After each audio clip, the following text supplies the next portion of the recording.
Hi. So today I'm going to talk to you about some wrist mobility. My name's Tom. I'm a personal trainer in the Ottawa, Ontario area. Tools that you will need for today is a single golf ball and a double golf ball. This is just duct tape that's wrapped around to make it two.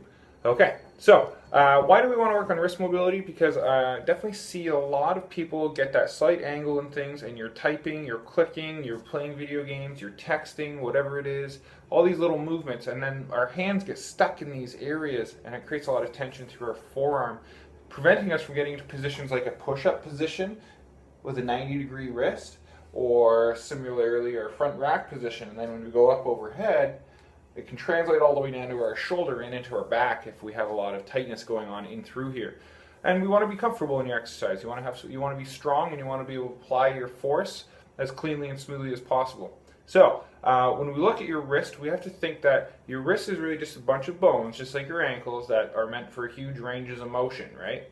So we have fascia and other connective tissues that run through that wrist or over that wrist. And now we have muscles up and through here and tendons up here, so we can roll these, but we can also pin and move stuff down and out through our hand, like you similarly do with your foot. So when you look at your hand, we want to be rolling around, and then when you find a spot, you want to apply firm, steady pressure, wait for the initial release, you breathe, you pin and hold, and then you slowly but surely try and lift your fingers up off the ground. Now I play a fair amount of video games, I don't mind admitting that, so my mobility in my hand isn't the greatest because I just simply get stuck in angles for long periods of times. But I can still regain some of those ranges of motion as I go. As one spot releases, I move on to the other. Another neat trick here is as I apply that force, I can actually lift up my finger and create a bigger stretch impact through that hand. Okay, maybe it felt a little better here, so I continue to work on that. Okay, now, when we go to the double lacrosse ball, these guys are really handy for working in through here. And we do that by simply overlapping our hand over top of our arm with the ball underneath, and then we slowly roll. And when I do find a point, so I have a point here, I'm going to press and hold, and then I'm going to move my wrist around. Okay, just gently, slowly as you need to. If it's so much pressure and feedback that you can't breathe through it, then you need to alleviate some of that pressure or moderate it. Okay, you can try some deviation as well as that flexion and extension. Okay, you'll feel that anywhere wherever those knots are. Oh, that's great, Tom. But how do I get into the other half of my forearm? Well, we do that by just letting that wrist hang over and then use your natural built-in ball, which is the elbow. So you can see as I do this, you can see my fingers are wiggling a little bit. Perfect, that's what we want. Find a sore spot, we press and hold one of those adhesions where the tissues have become tacked down, and then we move that hand. You could try a little bit of rotation, but it's not going to work very well given that you're pinning your bones in place essentially too.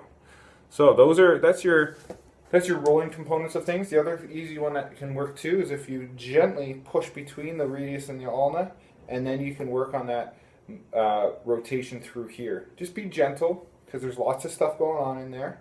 Obviously, if it hurts too much, reduce the pressure that you're using, or moderate it, or simply don't do it.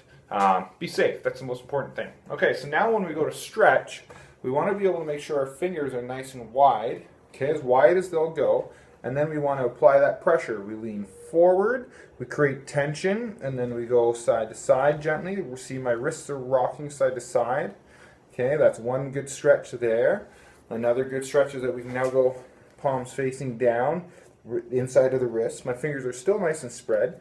Okay, and then again I can rock back and forth through here. I could do this single-armed as well. Okay, we can leave the first knuckle on the table or on the ground, or however you're doing this. So first knuckle being through here. And I would just push my fingers down like so. Okay, or I could leave my wrist down. Whatever works for you, wherever you find the stretch the best. So same thing over here. So I can get those different stretch aspects. Okay, now obviously what we do to one side, we want to do to the other. So this is good and all, but it's a very, very localized stretch through here.